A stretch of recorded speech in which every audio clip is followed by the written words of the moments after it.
we have our second panel, Redefining Destinations, Sustainable Tourism for a Resilient Future.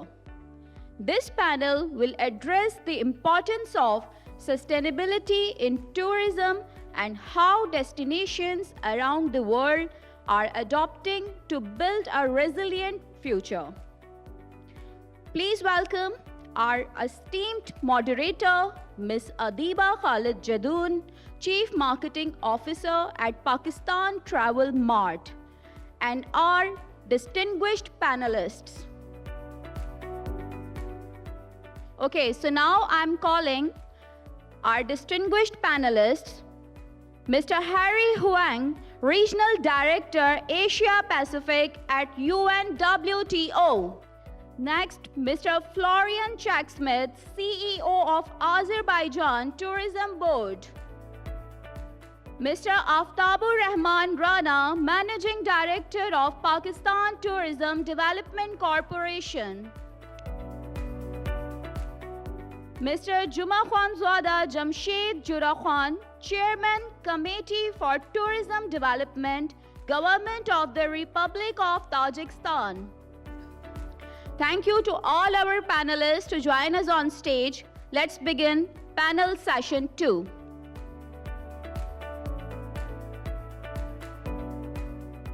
Thank you, Rida, for this introduction. I'm really delighted to be moderating this illustrious panel. Considering the state of sustainability as we look at the global tourism landscape, sustainable tourism has truly become a focal point for governments, businesses, and communities alike. We are seeing some countries and organizations take steps towards integrating sustainability in travel and tourism. But with such a diverse world, one size fit for all cannot happen. So my question is from Mr. Harry, that from your unique perspective at UNWTO, can you share some of the key global initiatives shaping the future of sustainable tourism and how these strategies have been specially tailored to address the diverse needs and the challenges in the Asia-Pacific region?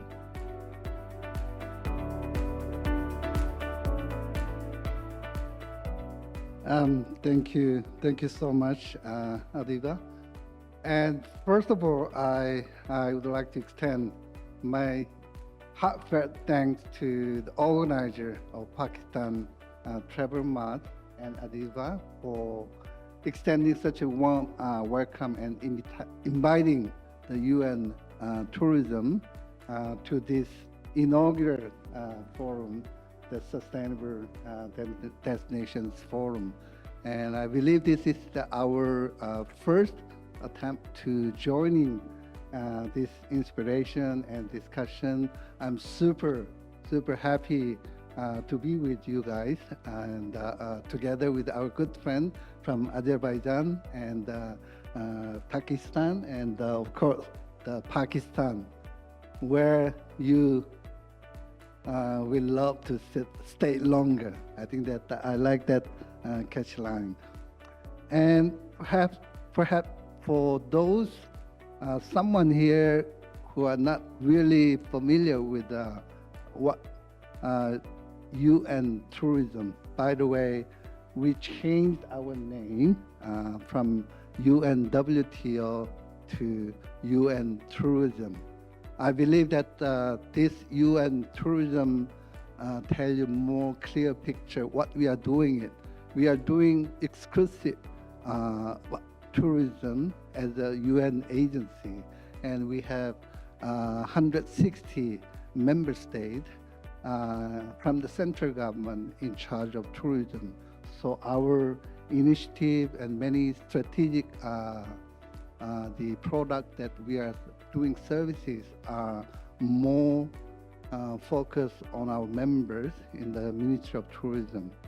Having said that, and coming back to the question about our global initiative that we have introduced, Well, we believe that sustainable tourism is more like a resilient builder, because that is relevant, particularly when we are just out of that pandemic, the crisis, and our product is very much focused on how we can deliver some universal, the thing. So out of many initiatives that we introduced, one thing that I want to introduce here is that we call what we call One Planet Vision for the responsible recovery of tourism sector, which aligning with the 2030 Sustainable Development Goal. And we are very much underlining how to deal with the climate action and biodiversity protection and sustainable consumption and responsible production, and ensuring that tourism is indeed contributing the global tourism goal. And as for the Asia, that we adopt this global initiative to address the very specific challenges that we are facing. For example, we need to deal with the climate crisis, and also these days, certain destinations in Asia already have an issue of over-tourism, and also it is important empowerment of community. So out of that, I think that we also introduced somehow very well received INSTO. INSTO is that international network of sustainable tourism observatory. And this is very much data-driven insight for sustainable tourism management. And also, I just want to conclude my intervention by highlighting one destination like Bhutan. They made a very impressive tourism policy, what they call high value, low impact. The tourism policy to limit the over-tourism, but they are protecting their natural and cultural resources. So this adoption that we see ensures that the global initiative that we at the UN Tourism introduced, not only the relevant, but also the actionable in the very diverse, the context of the Asia and the Pacific region. Thank you. Thank you for your insights. I'll move to Mr. Florian.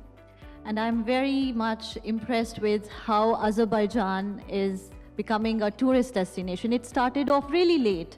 It was earlier heavily relying on oil reserves, but then after this Euro Song Vision contest, I think that was the turning point when the world recognized Azerbaijan as a global destination. So after that, I think Azerbaijan has never looked, and it's progressing.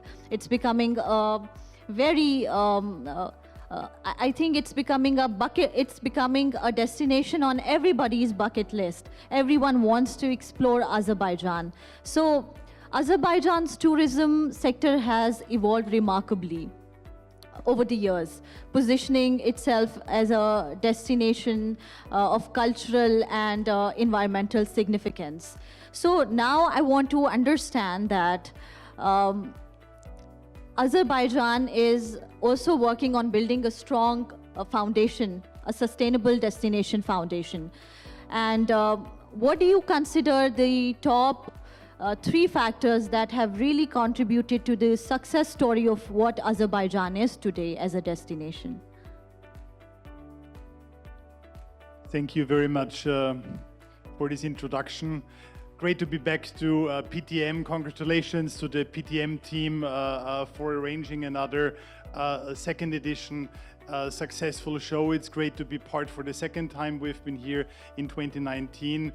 Couldn't wait to get back also to Karachi and to Pakistan to bring our partners with us. Indeed, Azerbaijan has a fundamental part of our growth strategy is sustainable development. And this is not only an afterthought, but is really the fundament of our strategic directions and also the baseline for future generations to come. Let me highlight some of the initiatives, and I will conclude with the three key directions where I think this is most important. Last year, Azerbaijan hosted the COP29 first ever Tourism Day in Baku, together with UN Tourism. For the first time in history, sustainability and climate change action in tourism has been part of the COP29 agenda, and supported by 65 governments to date. This is an important step also to link the initiatives of private sector to government work in order to enhance climate action in tourism, which is all ours, all our tasks. From a more practical point of view, I think this is to look into three directions. Is the first, you need to look into bringing value to the destination. Value to the destination means not only looking at the capital city, in our case of Baku, but looking into the regions. Regional development is at the forefront. Second is looking at the capacities. It's about making also local people happy. It's about creating value add to locals, is creating employment, additional income, and also opportunities in rural communities. So capacity is a second important direction. And the third is resources. We're building our tourism experiences based on the resources we have: natural, tangible, intangible, cultural, all what you consider as the resources, these rich resources of Azerbaijan, we investing in. And the outcome of these trilogy is experiences like bird watching, like hiking, like slow food travel destinations, and many other activities. Maybe we have the time to deep dive in one or the other in the next round. Thank you very much. Thank you, Mr. Florian. I'll head towards Mr. Rana, and I'm not going to ask this question as you being the MD of PTDC, but I'm going to ask you this question as the founder of Sustainable Tourism Foundation of Pakistan. You started off sustainability concept in Pakistan when people were not taking it very seriously, unfortunately, but you have set that foundation. I want to ask you, what has been your journey? Walk us through your journey, and how has your foundation helped Pakistan become a sustainable destination? Well, Adeeba, if we go back in the history of sustainability, we can learn that in 1992, there was a very important conference took place in Rio de Janeiro, which actually starts promoting the concept of responsible and sustainable development in the world. And that was actually the time when we started thinking about promoting sustainability in tourism in Pakistan. Initially, the focus, obviously, most of the people who work in this sector, they have focus on maximizing their profit and gaining more economic benefit from tourism. But if we look in a manner that the way we promote tourism, and the tourism based is mostly on the natural and cultural assets which need to be protected for a long-term viability of the tourism product. So at that time, when we used to talk about sustainable tourism, people used to say, what are you talking about? We are looking for profit and you are stopping us to make profit. That was the beginning. But gradually, when we start propagating this concept, people started realizing that there is a very big scope to protect the environment, protect the culture heritage, and also side by side developing the economic well-being of the people. So that's how the thing started as a whole, and we move forward in getting some, response from the stakeholders of tourism industry. And now we have reached to the stage that when the global community of leaders have adopted the agenda of sustainability under the SGD conference, which took place in 2015. So now there's a combined responsibility of all the nations to make our development sustainable in all the sectors of economy, not just tourism, but all. So now I think is a very appropriate time when UN tourism and all other international tourism forums are focusing on the development of sustainability in tourism. Because when we look closely, tourism always have three kind of very visible impact. One is on the environment, one is on the socio-cultural life of the people where tourists are going, and the third one is on the economy of that area. So it's all about managing the impact in a way that you are restricting yourself to do certain things, but also allowing people to enjoy that destination in a very environment-friendly manner. So now all the focus of development of tourism all around the world is on the concept of sustainability. I think in Pakistan we have taken certain initiatives in form of smaller projects. Like I did a very small project with the fisherman community or River Indus. The focus of that project was to conserve the river environment and a very important dolphin species which exists in River Indus. Now the fishermen are protecting that dolphin species, which is a rare and endangered animal. Side by side, we are promoting their culture, their life of the fishermen people who live on the boats.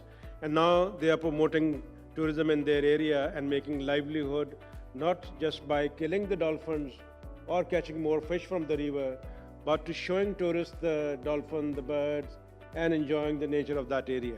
That's how we have started certain other project in mountain valleys as well. So it's a longer journey on which we need to take decision. Okay, here where we need to stop, and now we to adopt certain best practices which other people are following in the world, and we can incorporate those best practices into our model and make our tourism more and more resilient and more long-lasting, more beneficial for the communities where we are taking tourists, and more economically viable for the country and for the stakeholder and for the local communities, and side by side a long-term viability of maintaining the natural and cultural environment of that. So it's a very wholesome model, I think, and based on that, we can bring quite a lot of positive, impact in terms of managing the negative impact in a decent manner. Correct. Thank you.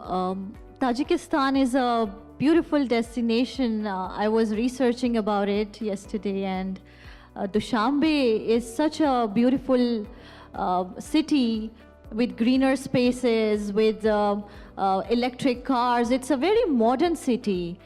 It reflects a strong commitment to sustainability in a sense. So it's the first experience that anybody who is landing in Tajikistan is viewing it as a destination and is anticipating it from that lens. So I want to understand two reasons. Why is Tajikistan still a hidden gem in the destination, in the tourism world? It's still, there's so much to be explored in Tajikistan, but very less people know about it. And then what is the outlook of the tourism in the Tajikistan industry, for tourism particularly? Thank you very much, Adeeba. First of all, I would like to thank, of course, the organizers of this very important high-level event, PTM management, for inviting us and for us, it's very important to participate as we can represent our country and also support the tourist companies to launch the cooperation between Tajikistan and other participants of the event. Really, as we all know, tourism is not also only the economic essence but also the sector which represents the country, its history, culture, and traditions.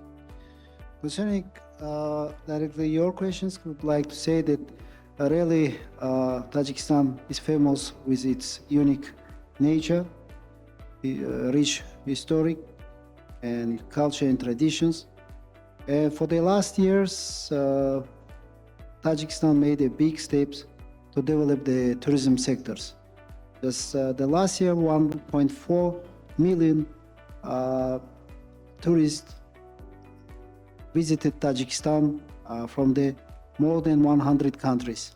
But still, a lot of things should be done, taking into account the big potential of Tajikistan tourism sectors. You see, in Tajikistan, you can meet all kinds of this tourism, like mountaineering, ecological, gastronomical, medical tourism, and other sectors of the tourism. The highest peak, the second highest peak in the world is the peak of the Ismaili Somoni with 7,495 meters is in Tajikistan. And also the Tajikistan is the place where you can meet 4 seasons at the same time, but maybe we have a lot of the advantage, but at the same time, one of the problems is not enough lake information, promotion steps should be done, but it takes time, of course. As you know, we have accepted our strategy until 2030, and one of the main directions is to promote Tajikistan much and much. At the same time, I can say that infrastructure, comfortability of the tourists is also important. And in this direction, also a lot of things that be done. Just for the last 5 years, more than 50 hotels built, 5-star hotels, 4-star hotels, and restoration of the historical monuments is going on in all corners of the country. So I think that, as I said, very important thing is to cooperate to other countries and tourist companies and to promote Tajikistan more and more. Thank you.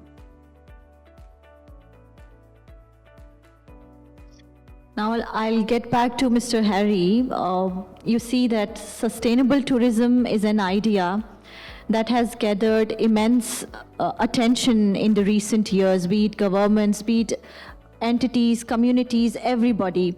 And it's very, very easy to get lost in the theoretical framework of it and the conversation happening on sustainability without seeing any real change. So we have been hearing about some great plans, but what's actually happening on the ground? Are we really seeing any positive change? When I say positive, I want to say measurable impact. So I want to understand that what are the outcomes of these programs that UNWTO has implemented? Thank you so much, Adeeba, for this very practical question, I must say. And I am sure that the tourism leaders from the audience also want to think together with me. Actually, it's one thing that we are talking about the sustainable destination and sustainable tourism, but it's another thing we want to see it, in action. So I'm very happy to highlight maybe two initiatives that I'm very proud to share with you the story. That one is that perhaps one of the best, I hope that our friends from Azerbaijan agree with me, the best initiative that we received from the member state is what is called UN Tourism Best Tourism Village that we introduced.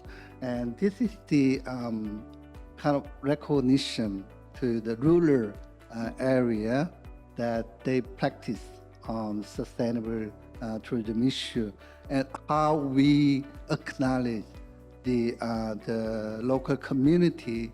They made tremendous and inspiring story through tourism that we could, promote to other, the destination or the country and the region. So over the last 4 years, that we have selected 185 best tourism village in the world, and out of that, 43 villages were selected from Asia. And I do hope that Pakistan can also receive this best tourism village to be selected in the future. And second thing that I also want to highlight here is that it's a simple initiative, but it's very powerful, that what we call global tourism plastic initiative, that we got inspired from, I don't know whether you heard about Palau Plus. It is the tourists, when they go to Pacific Island, Palau, that you are recommended to sign pledge that you will be responsible to protect environment. So we start this concept to apply to the member state in collaboration with the UNEP. And one example that the Maldives, they made zero plastic policy. Because of that, they were being able to eliminate more than 3 million plastic, the bottle every year. And then in Indonesia, that the regional regulation in Bali, Indonesia, they banned to use plastic bag with a straw. And then they were being able to reduce more than 30% of coastal plastic waste, so that they earn the reputation for being the sustainable tourism destination. And then the hotel and tour operator in Phuket, Thailand, they committed for not using, eliminating the plastic bag in the business tourism sector. And it is said that more than 30%, more than 500 tons of plastic waste has been reduced. So these are just a few examples that I just highlighted, but it's small initiative that we introduce make a big, substantial and tangible the differences on the ground. So this is something I just want to highlight. And then even last week that we shared the what we call interim or draft report document on the policy of plastic in tourism sector with our member state. So thank you for your attention for that. I'm wondering how sooner can we have Pakistan in the best village projects, but hopefully, inshallah, sooner we can have Pakistan in them as well. As you mentioned, Mr. Florian, that COP29 was held last November. So organizing and hosting an event that has caught global attention on climate crisis and climate change, what are the key takeaways that you have learned from hosting such a global event, and how have these insights been integrated into your country's tourism strategy? Hosting COP29 was, first of all, a big pride for Azerbaijan. I cannot speak on behalf of the entire event, but I can tell you that from a tourism perspective, hosting COP29 was a very big thing for all of us. And gratitude to all our teams who have been engaged in various forms of this event, from accommodation, quality, transportation, etc. I think the key highlight was really that when we understood that we will be hosting COP29 in Baku, we were sitting together with our teams and decided if we go with a bold, very bold, basically, idea forward, and we said we want to make tourism for the first time part of this COP29 agenda. And overcoming hesitation, overcoming doubts also within the team in these discussions, what would be the right angle to bring tourism into COP29, and this succeeded. This was tough negotiations within the government of Azerbaijan. Obviously, there was many different topics who were competing, but also with UNEP as the responsible organization. But thanks to this great collaboration with UN Tourism, this was really a great success and is continuing to be. I think this is an important takeaway I would reflect for tourism development in Azerbaijan as an emerging, as a new destination, is to have ambitious goals to look at international good practices and to use international networks, forums, platforms for the purpose of their own development, to learn from them and to adopt them into kind of a local language and local format. If you wanna maybe the term of globalizing, global localizing is the right mix.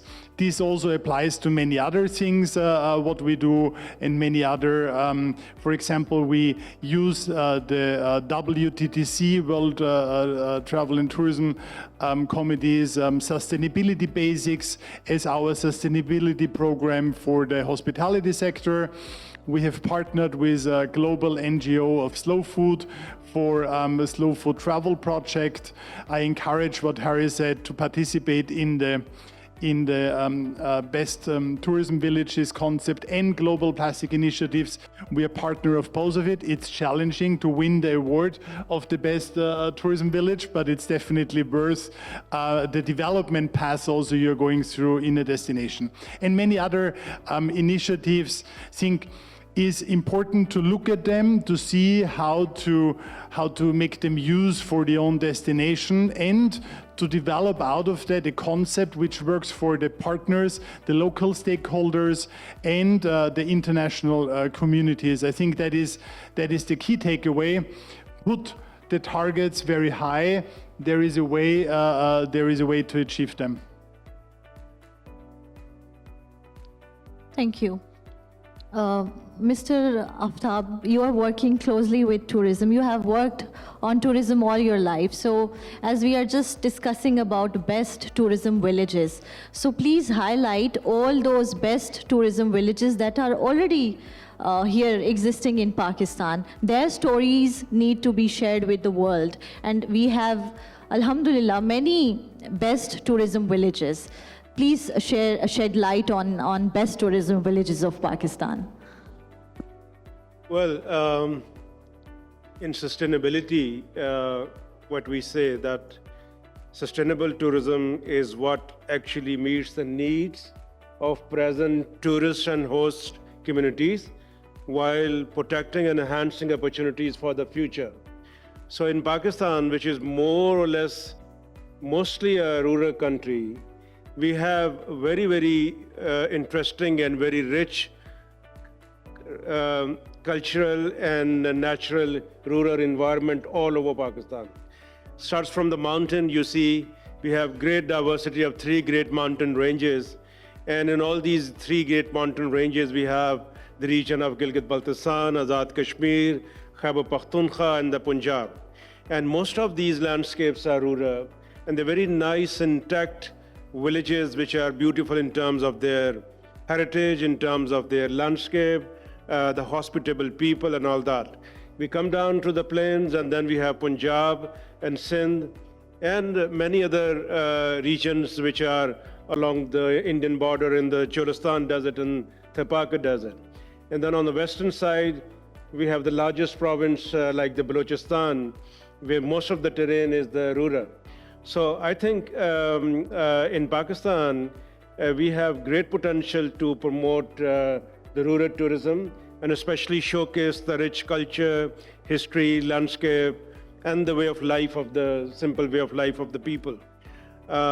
We have started working with the UNWTO Best Village concept, and there's a certain criteria which need to be applied to select the best village.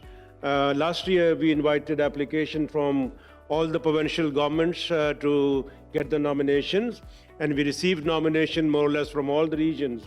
And now we are refining it to meet according to the standards set by the UNWTO, and hopefully for the next year, candidates, we are sending 2 applications to the UNWTO that will be declared, and Pakistani villages will be made kind of a part of the global network of the best villages.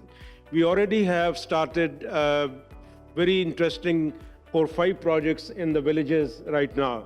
For example, Sustainable Tourism Foundation and IUCN Pakistan is working with 2 rural communities in Gilgit-Baltistan.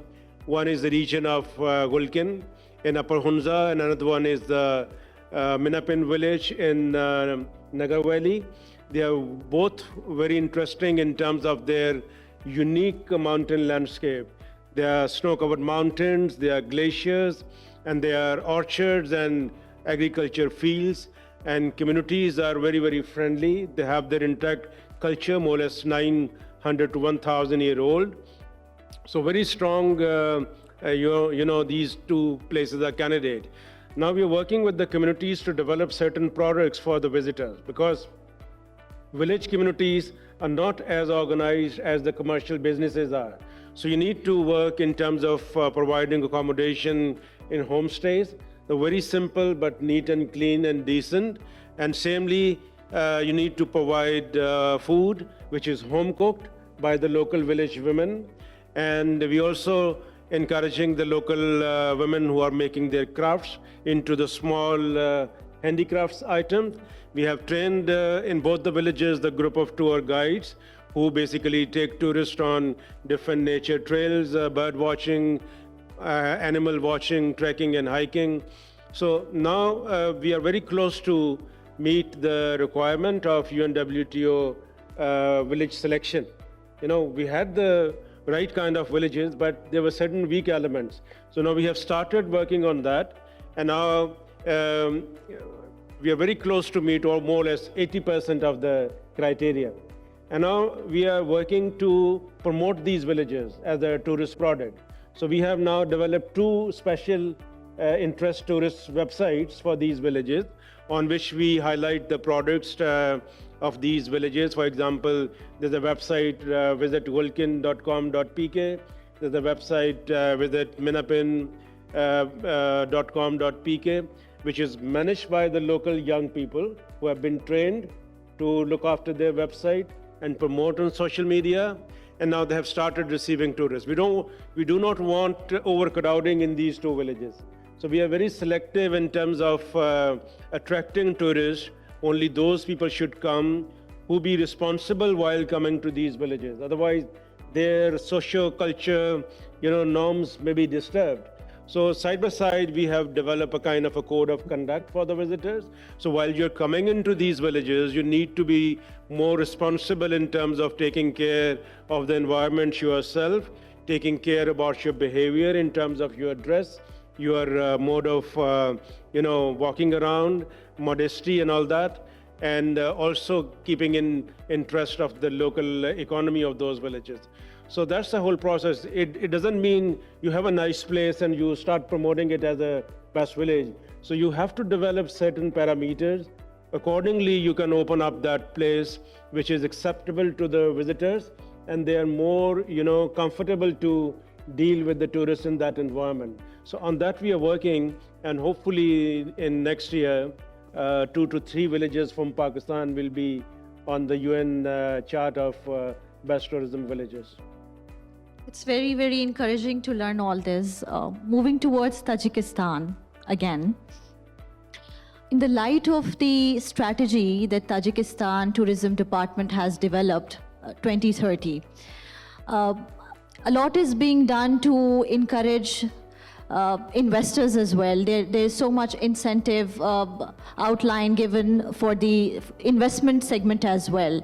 So Tajikistan is trying to develop its tourism industry.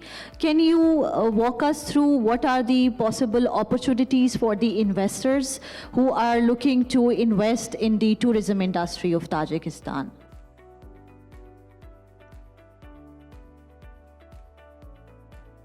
Thank you very much.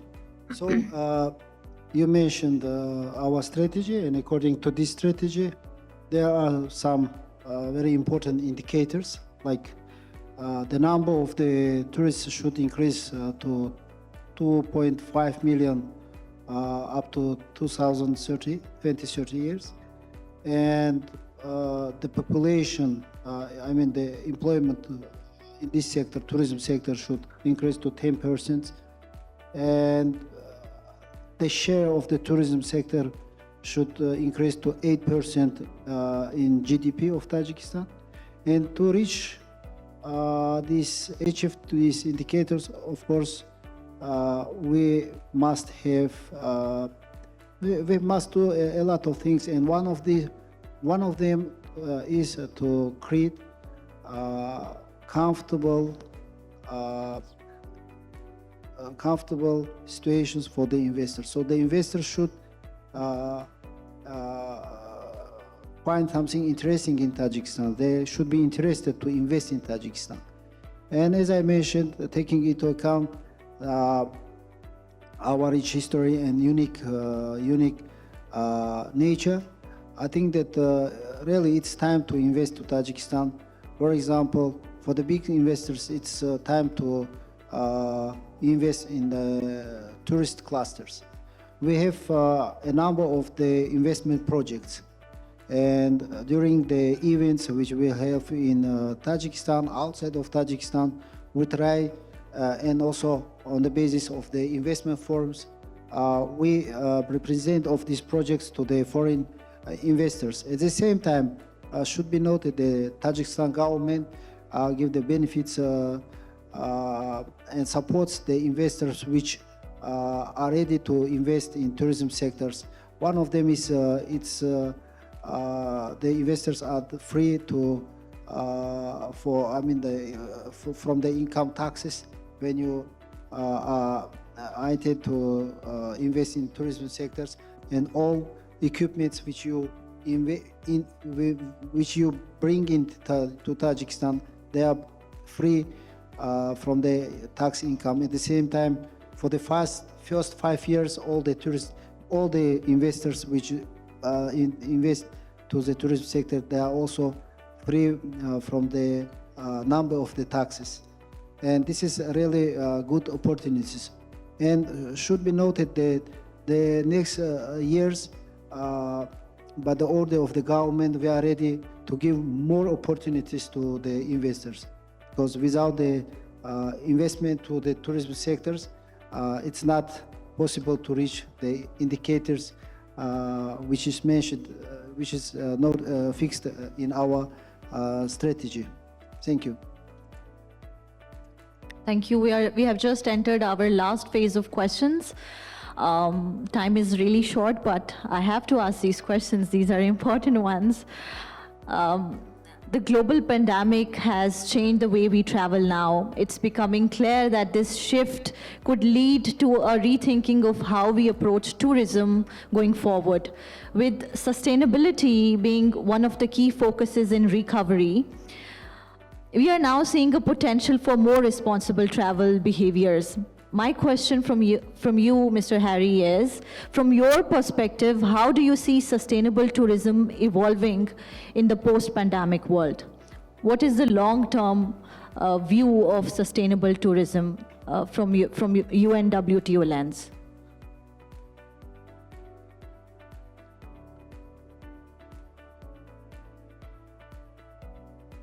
Because we are seeing the shift in how people are changing. Now people are very much trying to have sustainable travel as well. So it's also coming from the consumer shift. So they want to have sustainable experience. So how do you view that? Well, thank you again for a good question. And I think that we are all talking about sustainability. And this is not just an option. I think this is nowadays is mandatory. And I believe that the most important focus that we need to consider is that integrating sustainability into every aspect of tourism for development and the growth. And well, I wanted to actually highlight one very powerful initiative, not always, from UN tourism that I mentioned, but from the member state, that it is very classic. And please allow me just highlight one this, so that also our esteemed panel speaker can have their own story. And maybe some of you heard about this One Village, One Product initiative. Do you remember? It was initiated from Japan in the year of 1979. It is a classic story that each village, imagine, that have very unique handicraft, a product, a food, very representative, giving the opportunity for that community as an opportunity to earn income and then enhance that living standard. So this initiative inspired so much, and then Korea followed and Thailand followed. Many countries, and the reason even Africa, America, and Middle East, the follow this, the initiative, and even the Prime Minister of Thailand, that he initiated this the program under his 5-year economic and social national development plan. It was in 1996. Thank you.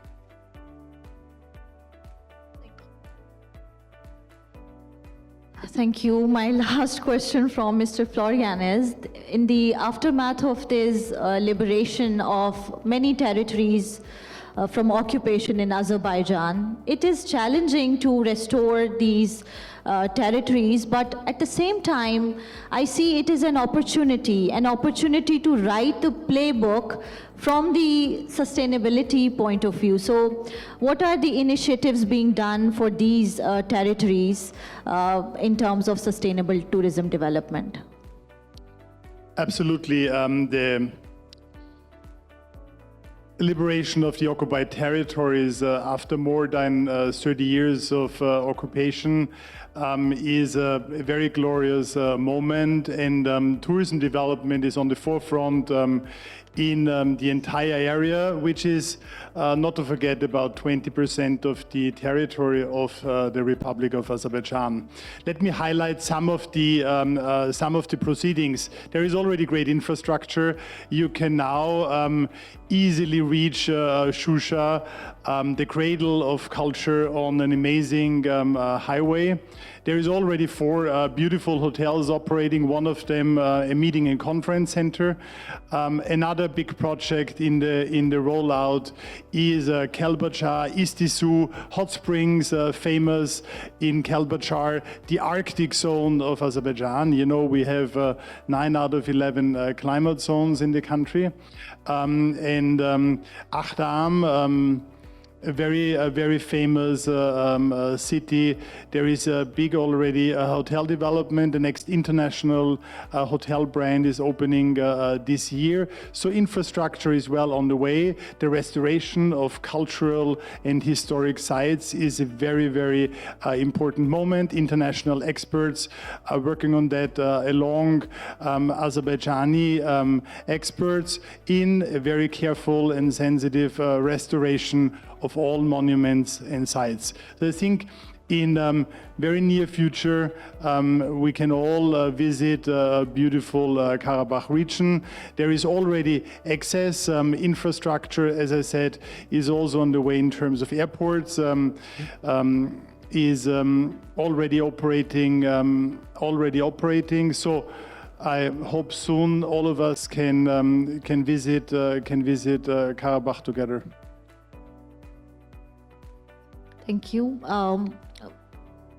Mr. Rana, what is the long-term outlook of Pakistan in sustainable development?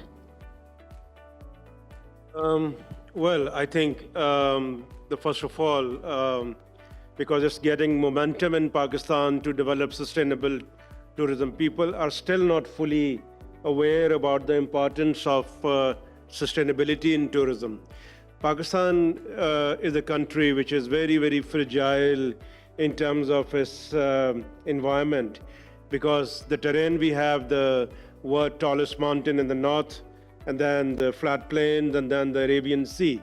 So the way the climate change happening around the world, the global warming, we are the first one which will be affected because of all these changes. So Pakistan, I personally believe, is a very fragile place in terms of maintaining the viability of its environment for a longer period of time, and obviously that is linked with the tourism as well.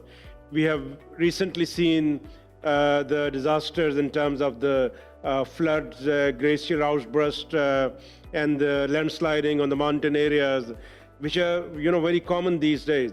And if we look into that, we need to start thinking very seriously that all these impacts is multiply in coming future. It will very greatly affect the overall tourism progress, and because most of the tourism in Pakistan is in the mountain sides, in the mountain valleys. So we need to embrace sustainability in all the segments of tourism industry: hospitality, travel and transport, aviation, tour operation and management, and even in infrastructure development. So I see that there's a very strong need to incorporate sustainable development principles into the overall development strategies of the government, not just in tourism, but in others as well. Because as you see, although you may start managing tourism comparatively in a better manner, in a more sustainable manner, but another sector, which could be agriculture, maybe trying to open up more lands in mountain areas, land clearing, forest cutting, and then that affect the landscape of that area. The mining taking place in many areas without understanding that these beautiful mountains need to be maintained as it is. We need not to dig all the resources from the mountain, but in a sustainable manner, keeping in view the long-term viability. So a kind of integrated approach in which we overall look into the development of our resources in a way that is sustainability is adopted in all the segment, whether it's industry, whether it's agriculture or tourism or mining or other sector. After that, we'll be able to ensure that we are on the right track. So tourism is the industry which basically promote and which sell the beauty of landscape, the beauty of culture, the history and all that. And all the segments, activities basically affect that beauty, that culture, that heritage, you know. So unless we sensitize our stakeholders, the local communities, the government functionaries, that they fully understand the concept of sustainability. And for example, right now, we have the 17 Sustainable Development Goals, which are almost covering all the aspects of development, from the rural development to city development, from the economic growth, from the socio-economic development, maintaining the environment on the land and the water, and in all different circumstances.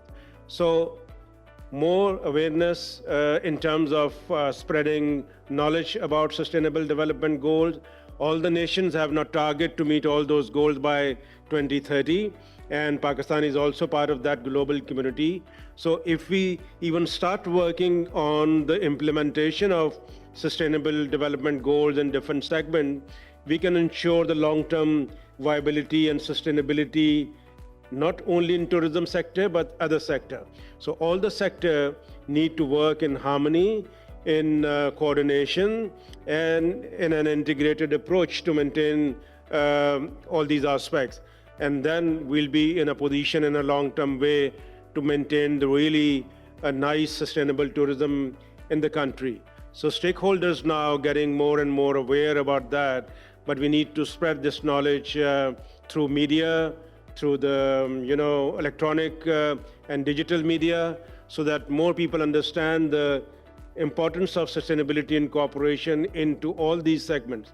It's not just one segment, but all these segments in cooperation is important. Yeah. Right. My last question from Mr. Jamshed is, looking beyond the immediate goals of 2030 strategy, where do you see Tajikistan's tourism sector by 2030? What is the long-term vision for Tajikistan after 2030? Thank you. So when we talk about the prospects, development, of course, we know that there are always some obstacles, some problems or barriers, and in framework of this strategy, we will give focus to the, removing of these barriers and problems, and taking into account, of course, the best practice experience of our neighbor countries, of the development countries, in the tourism sector. At the same time, using our urban solutions and our advantage. As I mentioned, in our strategy, there are some indicators, and to reach them, it means to do our best and to do a lot. So digitalization of the tourism sector is one of the way to reach them, to reach these results. And of course, the main and important moment in this, it's comfortability of the tourist. Information promotion activity is also important. And if we talk about 2.5 million up to 20-30 years, according to our strategy. And after that, of course, I think that we should give attention to the comfortability, and it means that the developing of the infrastructure, and not only in the cities, the urban infrastructure, and also necessary infrastructure in the rural. And it means that to build the new roads, new sites, and each tourist should find what he's looking for, and he should meet its expects. And this is what we are going to do. And one very important moment also in this sector, I should mention that Tajikistan located in very interesting place, geographical location, and for us it's very important to cooperate very close with our countries, neighbor countries like Uzbekistan and Kyrgyzstan, and we already started doing this, and this will give very big advantages not only to us, to our country, and also to our neighbor countries. So we started to represent to the tourists the tourist package, which includes 3 countries. When you come, for example, to Uzbekistan, to Samarkand city like this, after you can also, the tourists can also visit our regions. There is no visa is necessary, and they can visit our close located regions, and also it concerns the Kyrgyzstan. So we are expecting that the tourist numbers will increase to Tajikistan, and the events like this give us opportunity to represent our country and to show the best side of our country. Thank you. Thank you very much. I would want to extend heartfelt gratitude to all our speakers to be present here at this inaugural Sustainable Destinations Forum, which is a global platform. And we are going global with this platform. Thank you so much for your participation, and we are going back with a lot of insights and learning about each other and each other's destinations. Thank you. We'll be moving forward with certificate distribution, and then we'll going to end this one. Thank you.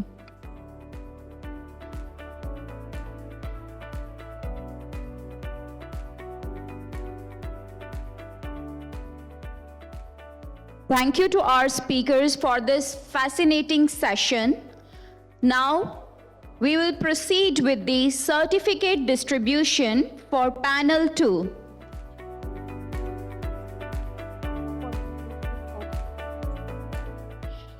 For certificate distribution, I would like to call upon stage Mr. Ali Hamdani, CEO of Pakistan Travel Mart. Please give a big round of applause for Mr. Ali Hamdani.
Please give a big round of applause for all speakers.